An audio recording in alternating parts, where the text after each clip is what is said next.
Buenas tardes a todos, esto es España Criminal. Soy Francisco Hernández y he decidido compartir un podcast que va a tratar la crónica negra de nuestra España. Todo ello desde una perspectiva objetiva tal y como se recoge en las sentencias que han tratado estos horrendos crímenes. El asesinato divide a todas las sociedades y ese ha sido uno de los primeros crímenes mediáticos de la historia de España. Si acudimos a la literatura podemos encontrar a Antonio Machado en Campos de Castilla o a Benito Pérez Galdós en el crimen de la calle Fuencarral. Crímenes de Puerto Rico, el famoso hombre lobo de Allariz o el asesinato de las estanqueras de Sevilla. Todos ellos son historias de nuestra España, la España negra. Lejos de avergonzarnos, debemos de aprender de ellas para que no se vuelvan a producir. Y recordar, como dijo Voltaire, la historia de los grandes acontecimientos del mundo apenas es más que la historia de sus crímenes. Huesca es una ciudad situada en el norte de la comunidad autónoma de Aragón, una ciudad cuyas raíces las vamos a encontrar en el pueblo ibérico de los ilergetes para unos investigadores y al de los suesétanos para otros. La ciudad, de nombre Volscan, fue llamada Osca por los romanos. En la actualidad cuenta con un promedio de 32,8 infracciones penales por cada 100.000 habitantes en el primer semestre del año, muy por debajo de la media nacional, que son 46,6. Aragón es la séptima comunidad autónoma con la tasa de criminalidad más baja. A 43 kilómetros de allí nos vamos a encontrar con Sabiñánigo, una pequeña localidad de poco más de 9.000 habitantes. Puerta de entrada a los Pirineos, Sabiñánigo ha sabido conjugar a la perfección su evolución como ciudad industrial con sus tradiciones. Diferentes lugares nos indican la tranquilidad de su zona, pero pese a ello encontramos algún episodio oscuro. Oscuro no por la apacibilidad de sus gentes, sino por el terrible suceso ocurrido y que os vamos a contar en el día de hoy. 2007 fue un año negro para Huesca, año negro porque ocurrió el famoso crimen de Fago, que también da para otro programa de España Criminal. Un año después, en 2008, ocurrió el suceso que trataremos hoy. Hoy abordaremos la desaparición de la empresaria de Sabiñánigo. Nuevamente os indico que voy a sustituir los nombres reales por unos ficticios para salvaguardar la ley de protección de datos. Como siempre, también os digo de dónde he obtenido la información. En primer lugar, del juego de instrucción número 2 de Jaca, que instruyó el sumario 1/2008.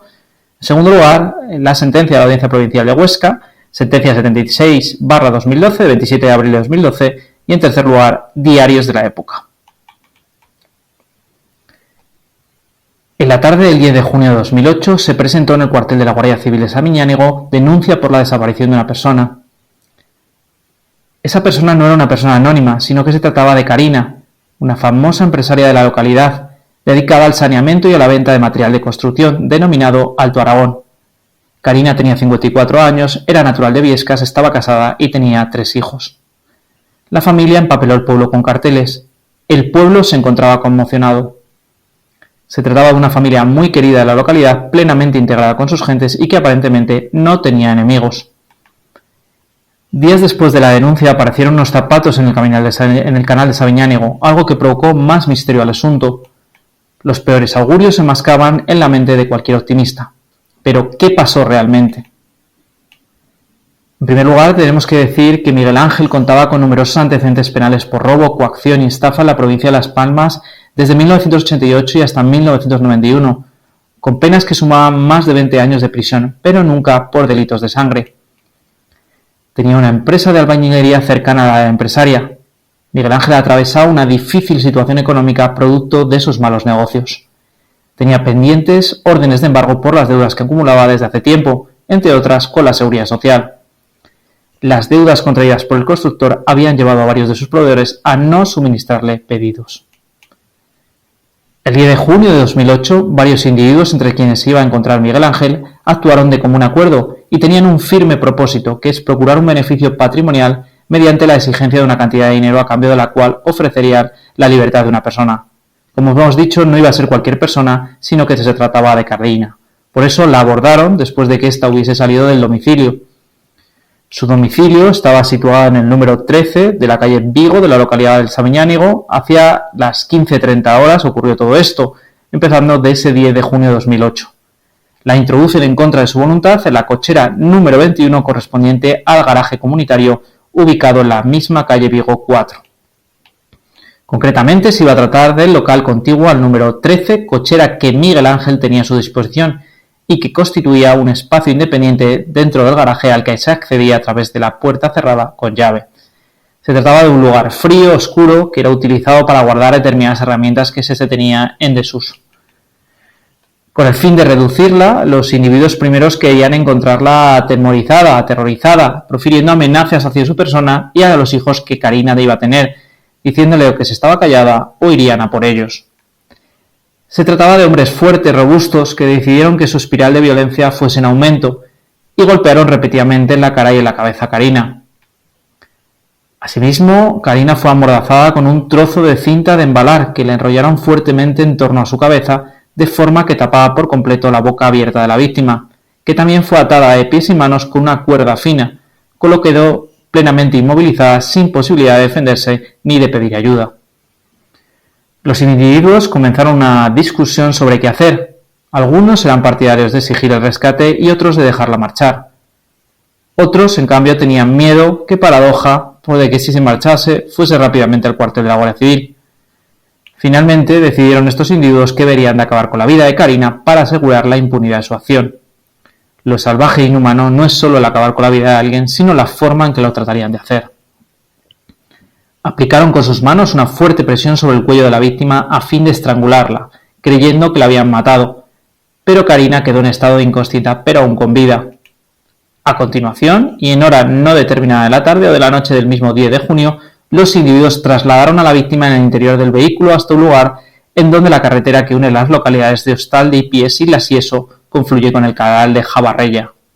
Allí Karina fue sacada del vehículo y aún atada y amordazada fue nuevamente amarrada con una soga a 2 sacos de tierra, uno de los cuales pesaba 75 kilogramos, tras lo cual los individuos arrojaron el cuerpo de la víctima al canal en la convicción de que los sacos de tierra impedirían que salieran a la superficie. Karina era una mujer fuerte y no daba por perdida su vida. Seguía inconsciente, pero que aún vivía en el momento en que fue arrojada al canal. Sin embargo, falleció minutos después por sumersión. El cadáver fue hallado y extraído del canal 4 días después, el 14 de junio, después de que los zapatos de la víctima se desprendieran de sus pies y emergieran a la superficie, en donde fueron vistos por una persona encargada del mantenimiento del canal. Cuando fue hallado, el cuerpo sería amordazado y atado con los 2 sacos de tierra aún unidos con la soga en la cintura, bien que uno de los sacos ya se había roto.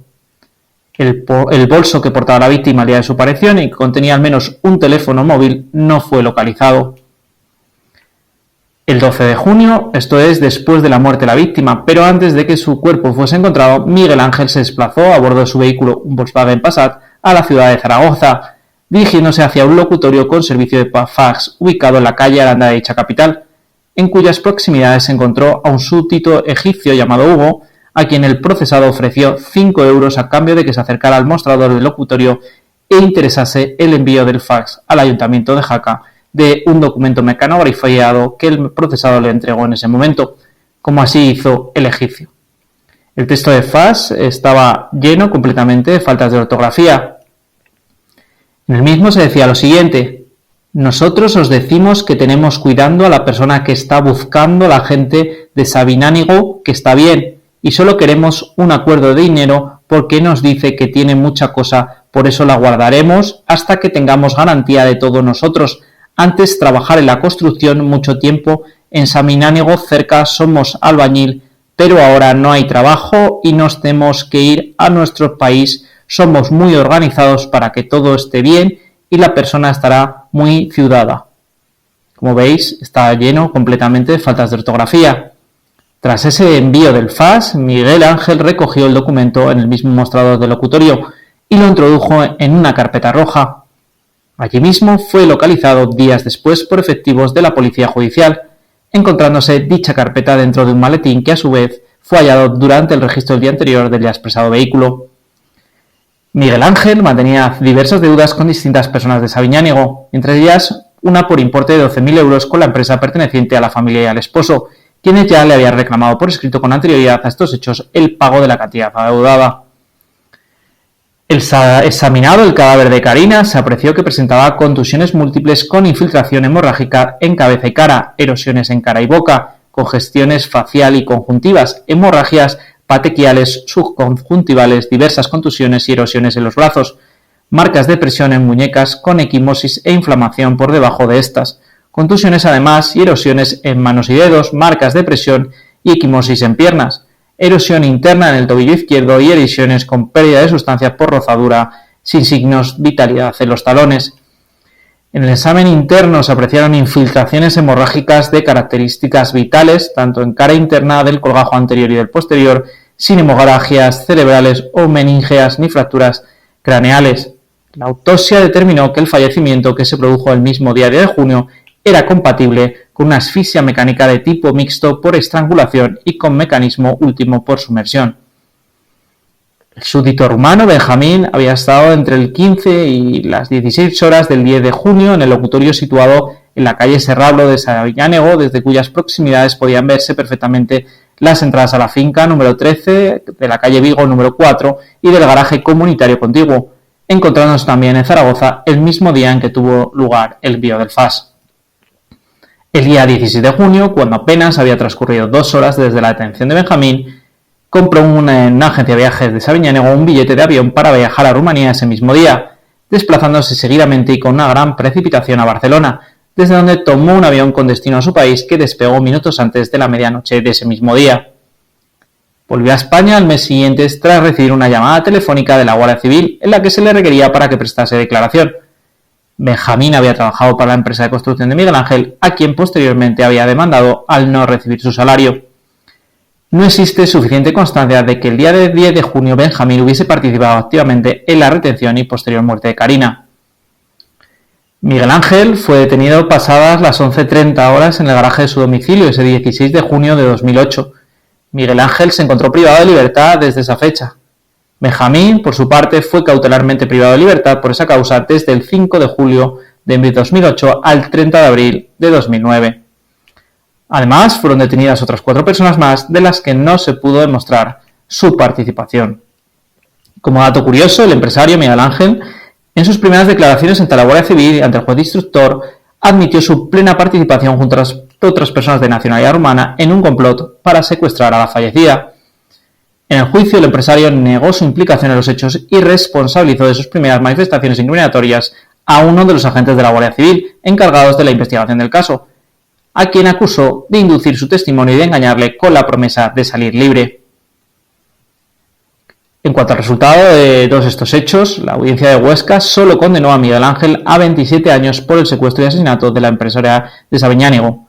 En concreto, se le condenó al constructor por 19 años de cárcel por el delito de asesinato y a otros 8 por el secuestro de la mujer, y le absolvió del delito de robo con violencia que se le imputaba. Varios partícipes en los hechos, pero solo un responsable para la justicia. La sentencia no gustó ni a la acusación ni tampoco a la defensa. Quienes estamos en los juzgados sabemos que no siempre aflora lo realmente sucedido. Hay que hacer comprender a las personas que muchas veces la verdad procesal no coincide con la material. Solo Miguel Ángel conoce realmente lo sucedido, Miguel Ángel y el resto de personas que le ayudaron. El sentimiento de insatisfacción aflora aún más con casos como estos, como el que os he ido narrando. Varios involucrados, pero solo un condenado. La colaboración de familiares y amigos de los implicados puede y debe ser decisiva para el esclarecimiento de los hechos. Lamentablemente, muchas de estas veces no se logra y por lo tanto no logramos conocer la verdad. Ni a los ciudadanos ni a los profesionales del derecho nos satisface este tipo de casos donde la verdad objetiva no la alcanzamos. Tampoco a las familias de las víctimas, porque el ser querido no lo puede recuperar, así que el único resorte que tienen es la confianza en que se haga justicia. Abrumados por las esperanzas, esperan que se les aplique una condena severa cuando en muchos casos el Código Penal no lo va a prever. Nuevamente en este crimen vemos como la necesidad económica no puede justificar una muerte cruel, miserable, que ha roto por completo la vida de la familia de Carina. ¿Quién tiene derecho a privar a alguien de la vida? Nadie. Todos los que participan en esa ideación asesina merecen el mayor de los reproches, no solo particular, sino colectivo. Y esto es todo por hoy, espero que te haya resultado de interés y haya arrojado un poco de luz sobre el tema. Te recuerdo que puedes suscribirte a este programa en iVoox, Google Podcast, Spotify, Amazon Music, YouTube, a través del canal España Criminal, así como seguirme en Twitter España Criminal, donde puedes indicarme sobre qué caso te gustaría que se tratase en este programa. Y recuerda, el crimen perfecto no es aquel que no se resuelve, sino el que se resuelve con un falso culpable.